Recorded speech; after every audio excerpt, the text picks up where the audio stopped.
how good could a $6 earbud actually be? That's such a silly question. Everybody knows that you need to spend dozens of dollars, even thousands, to get quality audiophile sound. I disagree. I think you can find cheap, affordable products that provide exceptional performance for their cost. Today, I have the Qooware Q100, a hybrid dual-driver earbud that costs $5.59 on Amazon. Is this a waste of $6 or a reasonable purchase for daily use? The Q100 evidently has dual drivers, a dynamic and a balanced armature. Qooware says that the combination results in a heart-pumping bass and breathtaking treble. The frequency response is theoretically 20 to 40,000. This means that the $6 Q100 is high-res certification eligible, though I do not know if it got one of those nifty stickers. The earbuds are aluminum. There's a red ring indicating the right and a blue indicating the left earbuds. The Q100 has a non-detachable cable, but one that feels rather good and does not transmit much harmonics. The cable is covered in a cloth material. There's an inline remote for mobile use. The Q100 has an impedance of 32 ohms and a sensitivity of 105 decibels, which makes this rival some over-ear headphones for drivability. The Q100 does not come in fancy packaging. You get one of those silicone ear tips and nothing else. There's no carrying pouch or even a cable clip. The Q100 feels sturdy enough. The cable is quite functional and is leagues better than the cables Blon shoves into their boxes. The ear tips I think are fine. They fit me securely and the earbuds can be worn up or down. I suspect people may prefer alternative ear tips, if for nothing else than to get additional sizes. Overall, the Q100 is not a laughing matter, especially for $6. This is one well-built, fairly comfortable IEM. The non-detachable cable is a little annoying, but at this bottom barrel pricing, let's not start griping over luxuries. I have no complaints at all about the Q100's build and lack of accessories. For the price of 1 cup of burnt Starbucks coffee, you get a neat little package without frills, and the Q100 probably tastes a lot better than Starbucks anyway. Qooware suggests in their marketing that the Q100 is V-shaped. They say that this IEM has, quote, heart-pumping bass and breathtaking treble. In order to test the sound signature, I plugged the Q100 into my Shit Modi and Monolith Liquid Spark stack. Both sources are neutral. I played music from Amazon Music HD. The Liquid Spark was on normal gain. The amp is at mute around 7 o'clock. It is at maximum volume at 5 o'clock. The Q100 was at a comfortable volume at 8 o'clock, and I kept the volume knob at 9 o'clock, which is just under maximum safe listening levels. The Q100 has an elevated bass. Sub-bass appears to be neutral and mid-bass has the emphasis. In Mountains by Hans Zimmer, the Q100 immediately rendered the low rumble at the beginning of the song. That rumble was easily audible and its decay natural, I would say. There was no muddiness or distortion. At the middle of the song, there is a crescendo. The Q100 rendered the organ and it cut through the instruments powerfully. I could hear the triangle strikes even though the rolling thunder effect was pushed forward and louder than the other elements. When the vocals chimed in at the end, they melded with the other elements. In Conquer by Overwork, the Q100 rendered the rolling marble effect at the beginning. This detail is supposed to pan from right to left to center. The Q100 kept that sound dead center, however. There are multiple drums in this track, and the Q100 rendered all of them. There were clearly elevated and boosted drums. The drum strikes were hard, impactful, and had natural decay. There was some melding from one drum strike to the next, but no muddiness. The synth did not sound harsh or peaky. I listened to several hip-hop songs including Pure Water, New Patek, Reel It In, and Uproar. On each occasion, the Q100 presented the subwoofer effect without distortion. The sound appeared as though the subwoofer was several feet away from me in a medium-sized room. The drums were louder than the other instruments, but not muddy. The vocals were one step ahead of the instruments and retained their characteristic sparkle. I listened to Bim Bam Smash from the Bourne Supremacy soundtrack. This song has multiple drums with varying tonalities. The Q100 was able to render all of them, but there was some melding between them. At 1 minute and 15 seconds, there is a pause and a hard drum strike timed to cars smashing into each other. The Q100 presented that drum strike, but it was clearly louder and more pronounced than I have heard on neutral headphones. Overall, the bass response has fairly neutral sub-bass but an elevated mid-bass. Drum strikes sound louder than other instruments. However, there is no muddiness or distortion, and other instruments do not sound muffled. The mids appear to be natural, but there is female sibilance. In Orla Gartland's song Why Am I Like This, the track has natural grain and sibilance mixed into it. The Q100 presented both details. The grain sounded neutral and true, however the sibilance was pushed forward a few decibels. It was below my personal pain threshold, but no doubt elevated. Orla's voice was clear and appeared to be about one step ahead of the instruments. The guitar and drums seemed to have accurate timbre, but the drums were louder than the guitar. The backup vocalist near the end of the song appeared in the right ear tip and was clear among all the instruments. In Want You Back by Haim, the Q100 again accentuated the sibilance of the primary vocalist. This was below my pain threshold and not peaky. At 8 seconds into the song, the vocalist says the word "we" and has a gravelly, gruff emphasis. The Q100 accurately recreated this detail. The two backup vocalists appeared clear, one in the right and the other in the left ear tips. When the instruments played at maximum, the backup vocalists melded, but upon very close examination, I could barely pick them apart. When the instruments played more lightly, the vocalists returned to separate clarity. The guitars, drums, piano, and bass all sounded true to timbre, but the drums were louder than the other instruments. In Superposition by Yum the Giant, the Q100 accurately recreated the ukulele and bass. The drums were elevated and a smidge ahead of the other instruments. The primary male vocalist sounded smooth and true. His sibilance was slightly accentuated, but not nearly as much as with female artists. Again, this was below my pain threshold. There's a backup vocalist in this track, but the Q100 was not able to render that detail, which is the same problem with a lot of headphones and IEMs. Between 1 minute and 10 and 1 minute and 20 seconds, there are supposed to be sharp intakes of breaths. The Q100 perfectly presented that detail. Overall, the mids have natural timbre and decay. However, the drums do overshadow some instruments such as acoustic guitars. This does not cause muddiness, but mid-centric elements are not going to be absolutely clear.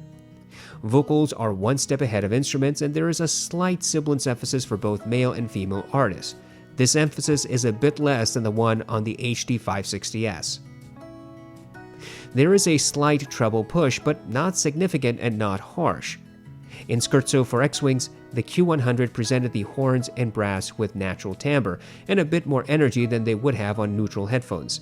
These instruments cut through the others without sounding harsh or fatiguing. The timpani was more audible than it should have been, but it was not distorted. There was some sense of width. That is, some instruments sounded a little closer than others. There was some melding among instruments, but the type that I think really sounds natural in a live setting. In Flight from the City by Johan Johansson, the Q100 rendered the piano as if it was about 5 feet away from me. Its bassier notes were elevated, but not boomy and not distorted. I could hear the synth and electric buzzing effects.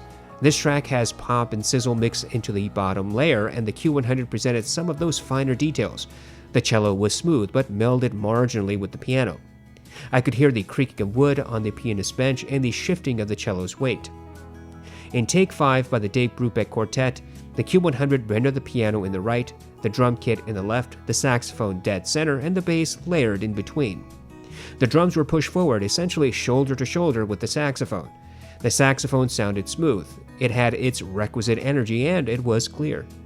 The piano was a bit recessed compared to the saxophone and drums. All instruments were audible with some melding among them. Overall, the treble is slightly accentuated. It is not an aggressive push, but a marginal one. This results in some additional sparkle in some instruments. The treble is not harsh or fatiguing, and the Q100 did not distort or become peaky. Throughout this test, I have tried to highlight the details I could hear. In this section, I will merely summarize. The Q100 is a perfectly average IEM for details. Despite its bass emphasis, obvious details are not lost or missing. The gravelly nature of some vocals, plucking of guitar strings, shifting of wood, electric buzzing, pop and sizzle effects, multiple vocals, all of these details were of varying loudness and clarity. Some details were meant to be obvious and some subtle. The Q100 presented the obvious details without difficulty, and managed to provide a few subtle ones as well, though not with any great clarity. For a more quantitative test, I used the song New Light by Kazuki. This track has layers of details, including the sound of children, wind, rustling of grass, synth, and footsteps. I count the number of footsteps I can hear in the first 60 seconds. The Blon BL03 presents 5 to 6 footsteps. The Tin Hi-Fi T2 presents 7 to 8 footsteps. The T2 Plus and Blon BL05 present 6 to 7 footsteps each, and the Q100 presents about 4 to 5 footsteps. This test track highlighted an important factor. This song has a continuing bass rumble, and on the Q100, this results in details being drowned out. Consequently, if you listen to songs with significant bass emphasis, the Q100's bass push will tend to hide details. On the other hand, if you listen to pop, rock, jazz, or classical, the detail retrieval is about average. Once you delve into the bassy song area, the Q100 reverts to a subpar detailed IEM. The Q100 has about average soundstage. There is a bit of width in the way it presents orchestral music. Some instruments in those types of tracks sound further or closer, but I would not characterize this IEM as a good purchase for superb imaging. I think the Q100 soundstage is similar to what I hear on the Blon BL03 and the Moondrop Starfield. The Tin T2 and the T2 Plus clearly have wider soundstage than the Q100. When Qooware says that the Q100 has heart-thumping bass and breathtaking treble, obviously they are exaggerating, but their gist is well taken. The Q100 has a V-shaped sound signature. Sub-bass seems to be about neutral, though it might be a smidge elevated, and I really cannot tell. This is because the mid-bass is definitely elevated. There is some melding between sub-bass and mid-bass, though no distortion or muddiness. The mids sound fairly natural, though not neutral. Male and female sibilance is accentuated, although not painful. Indeed, I would say that the sibilance push for females is a few decibels below my personal pain threshold, and the male sibilance is just a smidge above neutral. Vocals do take a step back from bass instruments, however. Where vocals are supposed to be 2 steps ahead of the instruments, the Q100 pulls them back just a little. The treble is also marginally accentuated. This is not harsh or fatiguing. If you're treble sensitive, then I'm not sure even neutral headphones would be safe. But if you like lots of treble, then the Q100 is not for you either. This IEM is not aggressive in this frequency. I think what Qooware did is create a bassy IEM with a very conservative treble push. Depending on your songs, the bass might sound pleasant or may veil some details. Indeed, during the sound test, I thought the Q100 provided perfectly adequate detail, but during the actual detailed test, I found that very bassy tracks will lose some obvious details. We might as well briefly cover the differences between the Q100, Tin Hi-Fi T2, and the Blon BL03. The latter two are well-known IEMs in the community. The T2 is by far the clearest IEM of this group. It provides the greatest amount of detail among these 3 products. It has the widest soundstage. Yet it also has the least amount of bass, particularly it has a sub-bass roll-off. Vocals sound a bit thin, partly due to the underemphasized bass. However, I never found the T2 as a harsh or sibilant IEM. Vocals always sounded natural, though not intimate. Treble has a slight push. I would say it's a bit more than what I hear on the Q100, but still not quite harsh for me. The Blon BL03 has a greater sub-bass emphasis, though not by a huge amount. What is of note is that the BL03's bass overall sounds more boomy and less clear than that of the Q100. The mids on the BL03 are natural except for the sibilance and vocals. This is where the BL03 appears to take a significant deviation away from the other 2 products. The BL03 has what I would call shouty vocals. Vocals are shoved into your ears and the accentuated sibilance causes fatigue. The BL03's treble is accentuated but probably similar to what I hear on the Q100. I think the T2 and the Q100 have superior fit and comfort, and that the BL03 is an utter failure in this regard. As for accessories, the T2 has the most agreeable set of these 3 products. The BL03 has the most frustrating and useless. And despite having no frills and no accessories, the Q100 still manages to have a better cable and more usable ear tips than what Blon provides with the BL03. I have already discussed the T2 and the BL03 in other reviews. There are plenty of reviews online about these products. Sound signature is a personal preference, so you have to decide which one you like in this regard. However, looking at price to performance, I think that the Q100 does make a compelling argument if its sound is what you are looking for. I usually have a preamble before I talk about value, but I'm going to dispense with that in this video. This product costs so little that I do not see the point in dragging this out.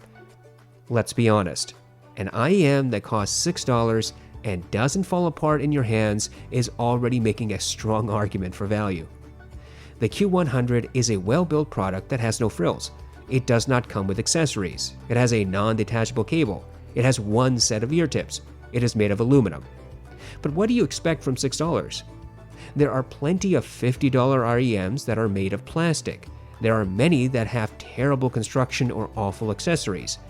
That causes some frustration. I mean, you pay $30 to $50 for an IEM and then realize you have to spend even more money to get the right ear tips and cable. Your cost can easily double once you're done buying the necessary accessories that the manufacturer refused to include in the original purchase. But with the Q100, the only thing you can change are the ear tips, and that's minimal cost. You can splurge and buy a $20 set of ear tips, and still the total package would cost less than the overhyped Blon products. The cable on the Q100 is perfectly agreeable. It does not tangle much, transmits minimal harmonics, and is fairly well built, especially for the overall price here. The shape and fit of the Q100 will have to be an individual assessment. However, I find these things fairly comfortable, especially for a few hours of use. So, yes, the Q100 is clearly value. There's no doubt about it. You may or may not like the sound signature, but that's true for any audio gear. The Q100 has a clearer sound signature than the BL03 and the BL05S. It does not have the soundstage or energy of the T2. Instead, the Q100 tries to strike a middle ground between the Blons and the Tins. Whether you will like how it sounds is totally up to you to decide. This is how I look at it. If you need something to replace the earbuds you got in your cell phone packaging, or you simply need an IEM that you can use daily without worrying about losing or breaking it, then the Q100 is an excellent option. As I said, for the cost of 1 cup of awful Starbucks coffee, you could get a lot of use out of something like the Q100. I can easily recommend the Q100 for anybody who wants a more or less throwaway IEM that's still built really well.